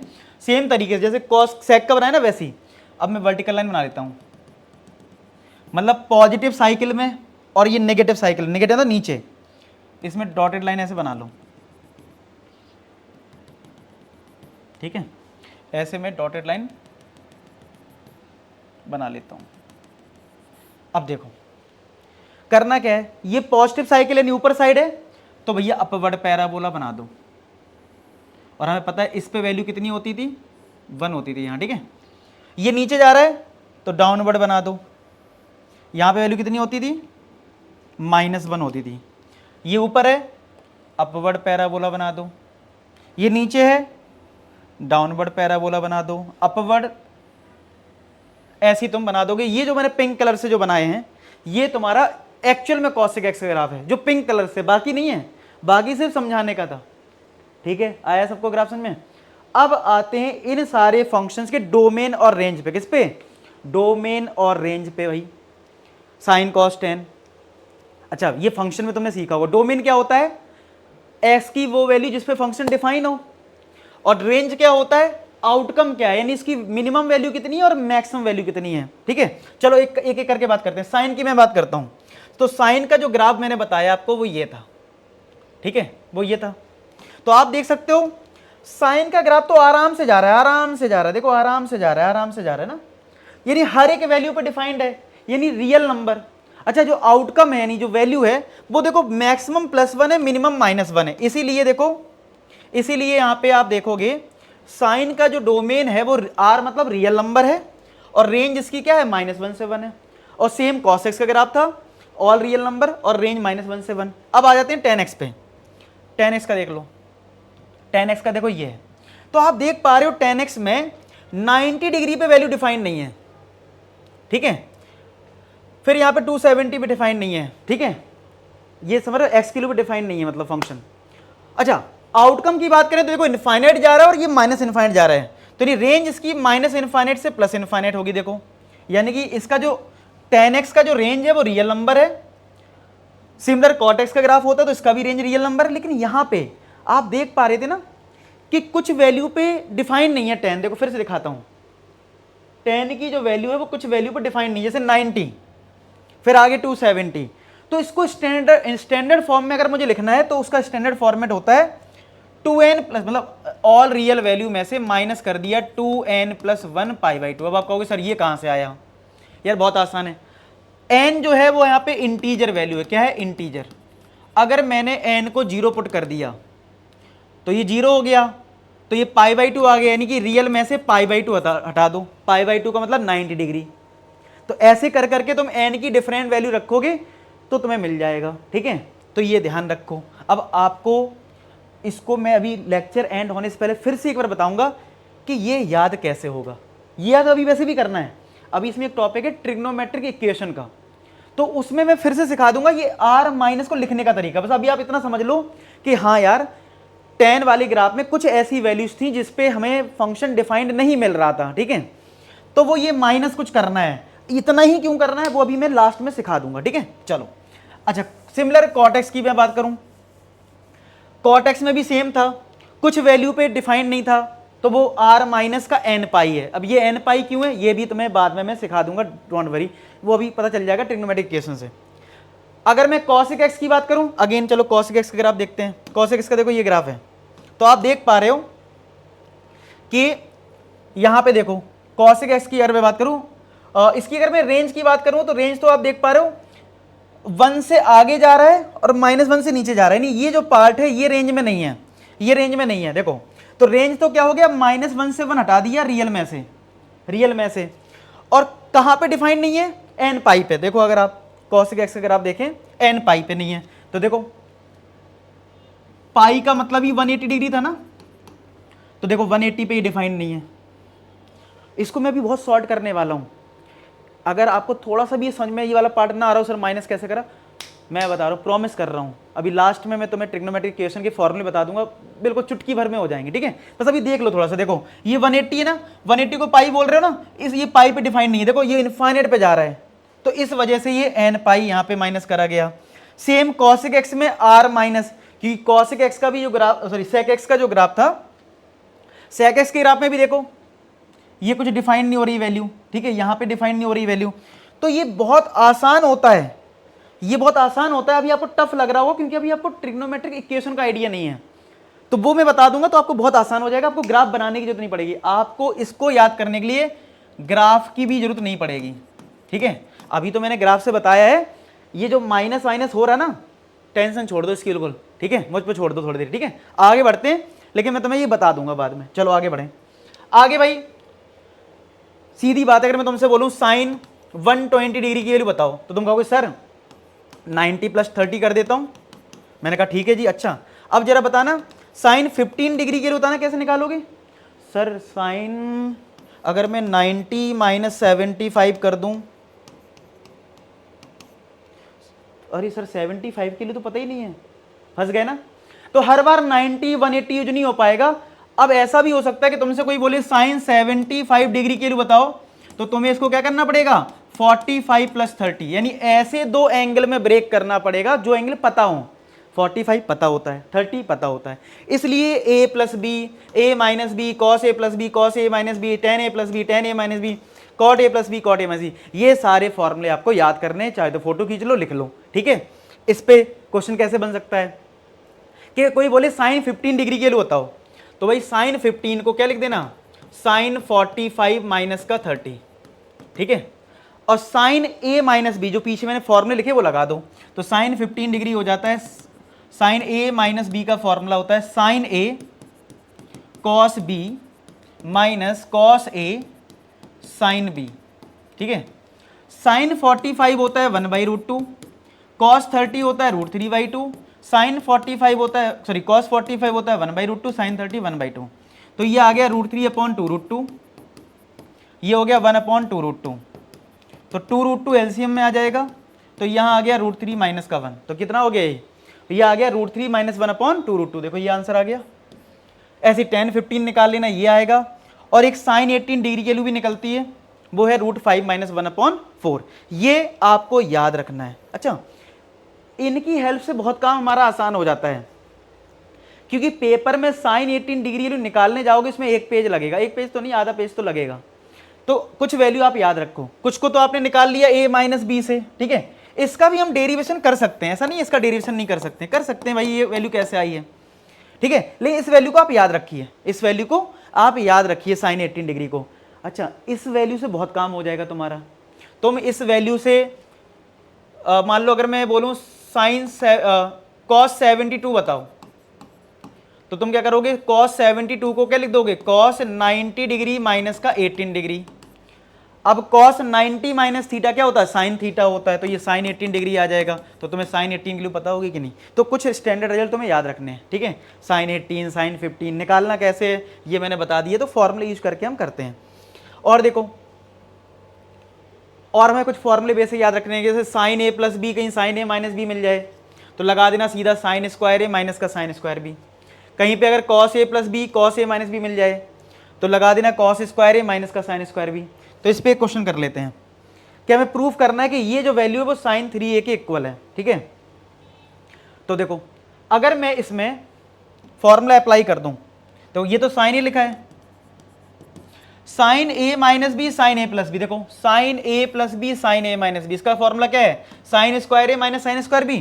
तो इसमें लगा दो साइन स्क्वायर 60 माइनस का साइन स्क्वायर बी, बी मतलब ए है यहाँ पे, ठीक है, ये आ गया। तो ये कितना आ जाएगा, साइन ए, साइन 60 के लिए होती है √3/2 माइनस का साइन स्क्वायर ए, तो साइन ए √3 का स्क्वायर 3/4 माइनस का साइन स्क्वायर ए, ठीक है। अब यहाँ पे 4 एलसीएम ले लो, तो ये आ जाएगा साइन ए, तो 4 अगर एलसीएम लिया तो ये आ जाएगा 3 माइनस का 4 साइन स्क्वायर ए। अब साइन ए का अंदर मल्टीप्लाई करोगे तो ये बन जाएगा 3 साइन ए माइनस का 4 साइन क्यूब ए, अपॉन में क्या है 4। अब ये फॉर्मूला जो होता है वो अभी आपको शायद ना पता हो, वैसे तो याद होगा, अभी मैं आगे दिखाऊंगा। ये साइन 3a का फॉर्मूला है, किसका है, साइन 3a का फॉर्मूला है, नीचे 4 है, देखो ये प्रूफ हो गया। आया समझ में इस फॉर्मूले का कैसे यूज करना है, इस फॉर्मूले का कैसे यूज करना है, क्लियर है, ठीक है। अच्छा, किसी किसी को साइन 18 डिग्री का प्रूफ करना, ट्राई करना, देखना आता है कि नहीं आता है, हो सकता है आपको ना भी आता हो, तो इस पे मैं साइन 18 डिग्री पे एक सेपरेट वीडियो बना दूंगा, आप आराम से उसका प्रूफ देख लेना, ठीक है। चलो अब आ जाओ जरा आगे। ऐसी कुछ और भी फॉर्मूले हैं, जैसे sine C plus sine D कहीं देखने को मिल जाए, sine C minus sine D, cos C plus cos D, cos C minus cos D. इसकी मेरे पास ट्रिक भी है याद रखने की, लेकिन मैं अभी नहीं चाहता इस वीडियो को बहुत लंबा खींचना, ये छोटी छोटी चीज़ें हम अलग अलग करते रहेंगे, लेकिन आप अभी ये फॉर्मूले आप नोट कर लें, लिख लें, ये भी फॉर्मूले होते हैं। ऐसे ही मल्टीप्लाई के भी कुछ फॉर्मूले होते हैं, 2 sign A cos B, 2 cos A sine B, 2 cos A cos B, 2 sign A sine B. तो ये सारे फॉर्मूले भी आपको याद करने, इनकी भी ट्रिक है, वही वाली बात है, अभी हम ट्रिक्स की बात नहीं कर रहे हैं। फिर हमारे पास कुछ फॉर्मूले हैं साइन 2a के, 2 साइन ए कॉस ए बहुत ज़्यादा यूज होता है, कॉस 2a का, 4 फॉर्मूले होते हैं, कॉस स्क्वायर ए माइनस साइन स्क्वायर ए, 2 कॉस स्क्वायर ए माइनस 1, 1 माइनस 2 साइन स्क्वायर ए, 1 माइनस टेन स्क्वायर ए अपॉन 1 प्लस टेन स्क्वायर ए, टेन 2a का फॉर्मूला है, साइन 3a का फॉर्मूला है, कॉस 3a का फॉर्मूला है। देखो ये आ गया साइन 3a का फॉर्मूला जिसकी मैं बात कर रहा था, और ये टेन 3a का फॉर्मूला है। तो ये फॉर्मूले आपको याद होने चाहिए। अब आ जाते हैं इस क्वेश्चन को एक करते हैं। हमें प्रूफ करना है कि ये जो रिजल्ट है square root of 2 plus square root of 2 plus square root of 2 plus 2 cos 8 theta कैसे सॉल्व किया जाए। देखो हमारे पास क्या होता है, कॉस 2 थीटा का फॉर्मूला, हमारे पास जैसे कॉस 2 थीटा का जो फॉर्मूला एक है 2 कॉस स्क्वायर थीटा माइनस का 1। इस क्वेश्चन के थ्रू मैं ये समझाना चाहता हूं कि ये जो कॉस 2 थीटा का फॉर्मूला है तुम्हें हमेशा सिर्फ कॉस 2 थीटा में नहीं लगाना है, ये 4 थीटा में भी लग सकता है, 6 थीटा में भी लग सकता है, 8 थीटा में। बस लॉजिक क्या है कि अगर आप इस फॉर्मूले को लगाते हो तो देखो यहाँ पे क्या हो रहा है, 2 थीटा का हाफ हो जा रहा है। क्या हो जा रहा है, हाफ, एंगल हाफ हो रहा है। तो अगर आप इस फॉर्मूले को लगाना चाहते हो तो कहीं भी लगा सकते हो, बस आपको क्या करना होगा, एंगल को हाफ कर देना है। क्या कर देना है, बस एंगल को आपको हाफ कर देना है, बस इतनी सी बात है।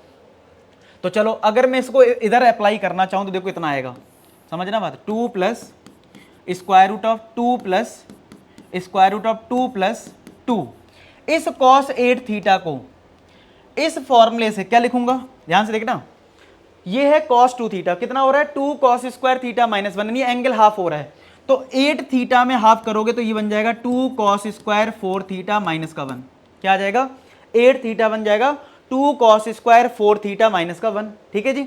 अच्छा तो कितना हो जाएगा देखो ये, तो 2 प्लस रूट 2 प्लस 2 प्लस 2 का अंदर मल्टीप्लाई करो, 2 into 2 4 cos square 4 theta, 2 into ये माइनस 2 हो गया, 2 से 2 कट गया, 2 से 2 कट गया जी। ठीक है, 2 से 2 कट गया।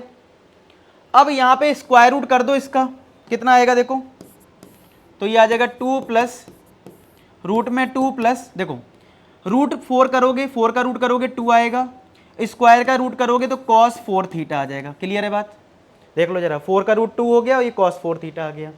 अब cos 4 थीटा में फिर से ये फॉर्मूला लगा दो। ठीक है, तो कितना आएगा देखो, 2 प्लस रूट 2 प्लस 2, इसमें लगाओगे फॉर्मूला तो बनेगा 2 cos स्क्वायर 2 थीटा माइनस का 1।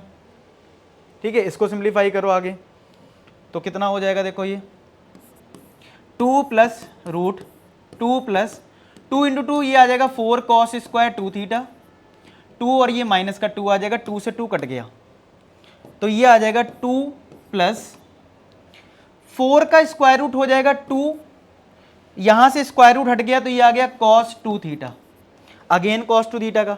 समझ पा रहे हो, तो cos 2 थीटा के फॉर्मूले कहीं भी लगेंगे, प्रैक्टिस करोगे तो ये चीज याद रखना, इसलिए इस क्वेश्चन को करवा दे रहा हूं। तो ये आ गया 2 प्लस 2, यहाँ आ जाएगा 2 cos स्क्वायर थीटा माइनस का 1, तो ये हो गया 2 plus 2 into 2 4 cos square theta minus का 2, 2 से 2 कट गया तो 4 का स्क्वायर रूट 2 और ये cos थीटा, देखो आंसर क्या आ गया, 2 cos थीटा। हो गया क्लियर, बस ऐसे करना होता है इन क्वेश्चंस को। अब देखो कुछ रिजल्ट याद रखने हैं, maximum value of a cos theta plus minus b sin theta क्या होती है, root a square plus b square. अगर मिनिमम वैल्यू पूछ ले तो माइनस कर देना। चलो एग्जांपल समझा देता हूं कि जैसे मैंने कहा 3 cos theta plus 4 sin theta की मैक्सिमम वैल्यू बताओ, तो क्या है फॉर्मूला, तो मैक्सिमम वैल्यू अगर मैं इसकी पूछ रहा हूं आपसे तो मैक्सिमम वैल्यू क्या हो जाएगी, square root of a square plus b square, यानी 3 स्क्वायर प्लस 4 स्क्वायर, तो 9 प्लस 16 25, 25 का स्क्वायर रूट कितना होता है 5। अगर मिनिमम पूछता तो माइनस लगा देना। फिर क्या है देखो, maximum value of a cos theta plus b sin theta plus का कोई कांस्टेंट टर्म आ जाए, जैसे इतना है ना, प्लस का कोई कांस्टेंट टर्म आ जाए तो बस कुछ नहीं करना है, जो ये root a square plus b square है ना, इसमें वो c ऐड कर देना जो एक्स्ट्रा है। फॉर एग्जाम्पल अगर मैं बोलूं 3 cos theta plus 4 sin theta plus का 7 है, इसकी मैक्सिमम वैल्यू बताओ, तो तुम क्या करना, पहले इसकी मैक्सिमम वैल्यू निकाल लेना, कितनी आई थी 5 आई थी, तो 5 में ये 7 ऐड कर देना, तो 5 में 7 ऐड करोगे तो कितना आंसर आ जाएगा 12। तो यही कहना चाह रहा है कि अगर c कहीं ऐड हो जा रहा है तो आपको c को ऐड कर देना है। ठीक है, कोई कांस्टेंट नंबर एक्स्ट्रा आ जा रहा है उसको आपको ऐड कर देना है। ठीक है, लास्ट टॉपिक, और जो मैं बता रहा था वहां पे माइनस माइनस अब तुम्हें क्लियर हो जाएगा। अब होता ये है, अब हमारे पास आ गया ट्रिग्नोमेट्रिक इक्वेशन। अब देखो ट्रिग्नोमेट्रिक इक्वेशन होती क्या है, भाई सीधी सी बात है, जैसे हम इसको बोलते हैं क्वाड्रेटिक इक्वेशन। क्या बोलते हैं? इक्वेशन इसलिए बोलते हैं क्योंकि इक्वल टू आ रहा है और ये तुम्हारा वेरिएबल एक्स है, तो यहाँ पे हम क्वाड्रेटिक इक्वेशन बोलते हैं। ट्रिग्नोमेट्रिक इक्वेशन क्या होगा भैया? इक्वल टू आएगा लेकिन कोई ट्रिग्नोमेट्री का टर्म होगा, मान लो साइन थीटा इक्वल टू 0, तो ये एक ट्रिग्नोमेट्रिक इक्वेशन है। ठीक है। अच्छा, जैसे यहाँ पे क्वाड्रेटिक इक्वेशन होता था तो आप बोलते थे रूट्स निकालो, रूट्स निकालो या इसको सॉल्व करो। तो सॉल्व करने का मतलब क्या होता था? एक्स की वैल्यू बताना। तो अगर तुमसे कोई बोले इसको सॉल्व करो, तो सॉल्व करने का मतलब है थीटा बताना। आए बात समझ में? सेम तरीके से रेट हो रहा है। तो अब तुम्हें थीटा बताना है, तो आप बताओ साइन की वैल्यू 0 कहां होती है? तो कोई बोलेगा सर 0 डिग्री पे होती है। ध्यान से देखो, क्या सिर्फ 0 पे होता है? और चलो चलते हैं साइन के ग्राफ पे चलते हैं। साइन के ग्राफ को जरा देखते हैं, उसमें पता लगेगा। चलो ये है साइन का ग्राफ। अब ध्यान से देखो, क्या साइन की वैल्यू सिर्फ 0 पे थी? तो आप ग्राफ पे देखोगे इधर भी 0 है, इधर भी 0 है, इधर भी 0। अरे ये तो बहुत जगह है, बहुत जगह है। देखो 0 पे तो है ही 0, 180 पे भी 0 है, 360 पे भी 0 है। तो 0 तो चलो 0 है। 180 को रेडियन में बात करूं तो पाई होता है, 360 को रेडियन में बात करूं तो 2 पाई होता है। अगर मुझे इसको जनरल फॉर्म में लिखना है, जनरल, तो क्या मैं n पाई लिख दूं? n की वैल्यू 1 हो गई तो पाई, 2 रख दिया 2 पाई, और नेगेटिव में रख दूंगा तो नेगेटिव में भी वैल्यू आ जाएंगी। अब कुछ समझ में आया? क्योंकि देखो यहां पे तुम्हें जो बताना है वो थीटा की सारी वैल्यू बतानी पड़ेगी ना। तो इसका मतलब थीटा सिर्फ 0 नहीं लिखोगे, आपका जो जनरल सॉल्यूशन होगा वो होगा theta equal to n pi. क्या होगा? Theta is equal to n pi होगा।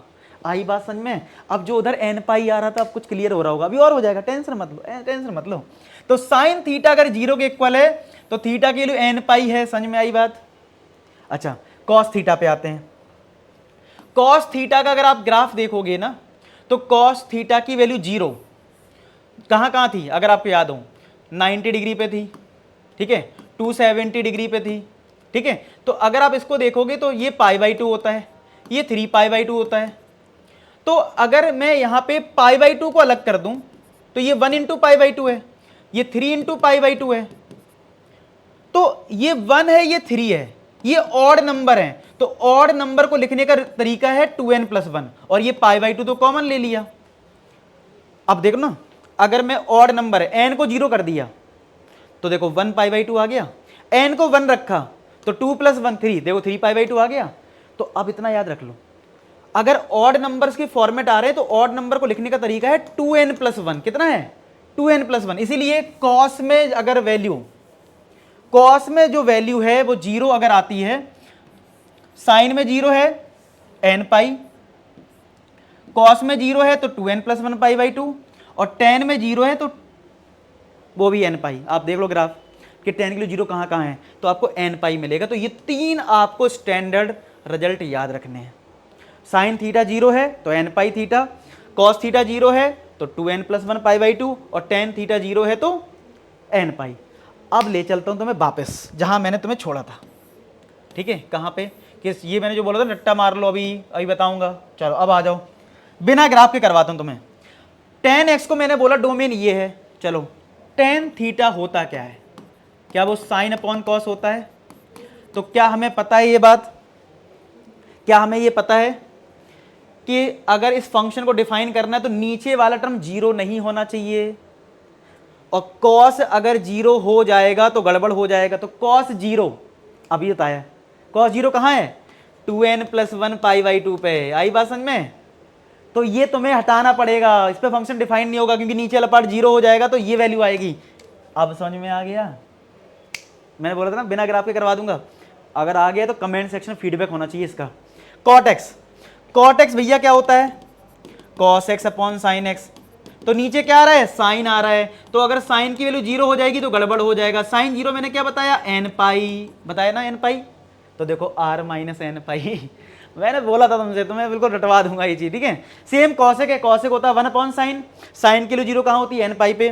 और सेक क्या होता है? 1 अपॉन कॉस, और कॉस की वैल्यू 0 कहाँ है? 2n + 1 π/2, तो 2n + 1 π/2। तो कुछ चीजें तो याद रखनी होगी, कुछ चीजें तुम्हें समझदारी से करनी, इसी का तो खेल है, कॉम्पिटिशन।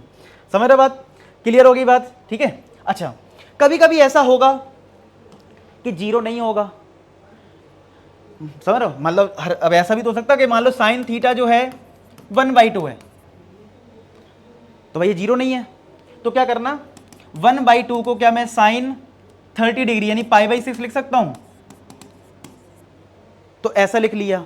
तो अच्छा आप कहो सर मैं तो आंसर π/6 दे देता हूं, देखो π/6 सिर्फ एक आंसर होगा, तुम्हें पता होना चाहिए वैल्यूज, एक वैल्यू बहुत ज्यादा पॉइंट पे हो सकती है ना, तो जनरल सॉल्यूशन n के फॉर्म में लिखना है, तो π/6 तो एक आंसर है, हमें सारे आंसर लिखना है।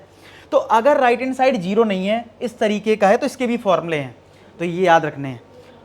देखो समझदारी ठीक है, लेकिन फिर याद भी रखना जरूरी है, ठीक है।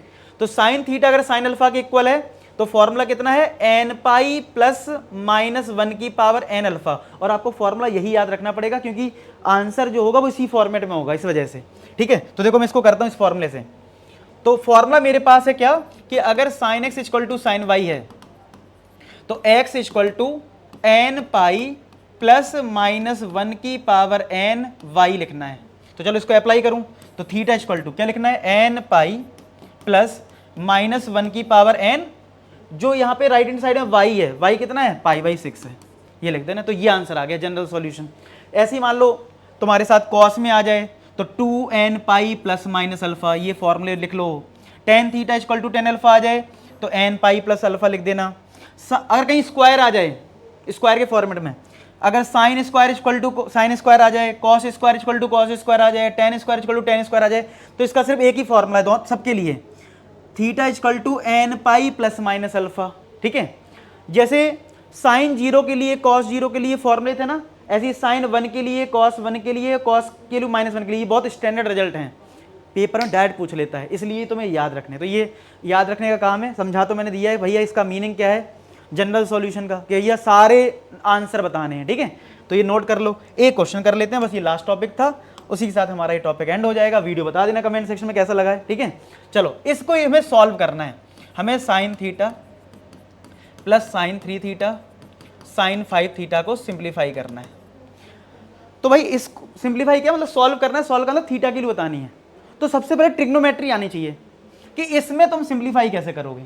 तो हमें पता है ना थीटा और 5 थीटा 6 थीटा होता है और 6/2 3 होता है, तो इन दोनों को एक साथ लेना चाहिए मुझे, सिंप्लीफाई करना, ये ट्रिग्नोमेट्री में आपने सीखा है। तो साइन 5 थीटा को मैं एक साथ लिख रहा हूं और साइन 3 थीटा को अलग कर दिया। अब यहां पे लगा दो sine X plus sine Y का फॉर्मूला, किसका formula, sine X plus sine Y का लगा दो फॉर्मूला, क्या होता है 2 sine X plus Y upon 2 cos X minus Y upon 2, ये लगा दो फॉर्मूला, क्लियर, ये लगा दो फॉर्मूला। चलो लगाते हैं इसमें, तो कितना आ जाएगा 2 sine X plus Y upon 2 theta plus 5 theta upon 2, फिर कितना है cos X minus Y upon 2 plus का साइन 3 थीटा इक्वल टू 0। तो 2 साइन 6/2, ये 3 थीटा आ गया, ये तुम्हारा थीटा माइनस 5 -4 अपॉन 2, ये माइनस का 2 थीटा आएगा, लेकिन हमने सीखा है ना माइनस कॉस थीटा ही होता है, प्लस ही हो जाता है, तो ये फाइनली 2 थीटा आ जाएगा ना। देखो -4/2 माइनस आएगा लेकिन वो प्लस ही हो जाता है, और प्लस का ये है sine 3 theta equal to 0। Sine 3 theta यहाँ भी है, साइन 3 थीटा यहाँ भी है, तो कॉमन ले लो ब्रैकेट, तो 2 बचा, यहाँ से कॉस 2 थीटा आया प्लस ये कॉमन लेके 1 आया इक्वल टू 0 इक्वल टू 0। तो भाई अब यहाँ से एक मिला साइन 3 थीटा ब्रैकेट में, ये मिला 2 कॉस थीटा 2 थीटा प्लस का 1 इक्वल टू 0, ठीक है। तो अगर मैं साइन 3 थीटा को 0 कर दूं और यहाँ पे 2 कॉस 2 थीटा प्लस 1 को 0 कर दें, ठीक है, तो यहाँ पे आपको रिजल्ट मिल जाएगा। अब देखो मैंने आपको सिखाया है कि कॉस साइन की वैल्यू 0 अभी बताया था एन पाई पे होता है, तो यहाँ पे आ जाएगा साइन, मतलब साइन की जो वैल्यू होती है 0 वो कहाँ पे होती है एन पाई पे, लेकिन यहाँ पे एंगल कितना है 3 थीटा, तो थीटा हमारा फाइनली कितना आ जाएगा एन पाई अपॉन 3 आ जाएगा, ठीक है। इसमें निकालते हैं 2 कॉस 2 थीटा -1 कॉस 2 थीटा -1/2, इतना आ गया। कॉस की वैल्यू -1/2 कहाँ पे होती है? 120 पे होती है। अगर आपने प्रैक्टिस करनी पड़ेगी आपको प्रैक्टिस, तो कॉस 120 पे होता है -1/2, और ये बहुत कॉमन रिजल्ट है। तो यानी हमारा आ गया cos 2 theta equal to cos 2π/3, क्योंकि 120 को रेडियन में चेंज करो तो 2π/3 होता है। अब चलो फॉर्मूला जरा देखते हैं। cos x equal to cos y का फॉर्मूला क्या है? तो वो फॉर्मूला हमारा देखो ये लिखा है, cos x equal to cos y का क्या है? 2n पाई प्लस माइनस जो राइट हैंड साइड में है। ये फॉर्मूले देखो आपको याद करने मैंने बोले हैं, तो क्या हो जाएगा? तो ये आ जाएगा 2 theta equal to 2n pi plus minus y, यानी कि 2π/3। 2 से डिवाइड कर दो, थीटा आ जाएगा n पाई प्लस माइनस का π/3। तो ये आ गया theta, n pi plus minus π/3। Clear हो गई बात? एक हमारा ये आंसर आ गया, ये आ गया आंसर। तो भाई ये था मेरे साइड से ट्रिग्नोमेट्री का वन शॉट। मैंने सारे फॉर्मूले सारी चीज़ रिवाइज करवा दी एक बार में। अब आप प्रैक्टिस कर सकते हो। बाकी अगर प्रैक्टिस सेशन की डिमांड है तो कमेंट सेक्शन में लिख देना। मिलते हैं नेक्स्ट सेशन में, तब तक अपना ख्याल रखो, पढ़ाई करते रहो। लास्ट में एक ही बात बोलूँगा कि आप सभी सफल हो। धन्यवाद।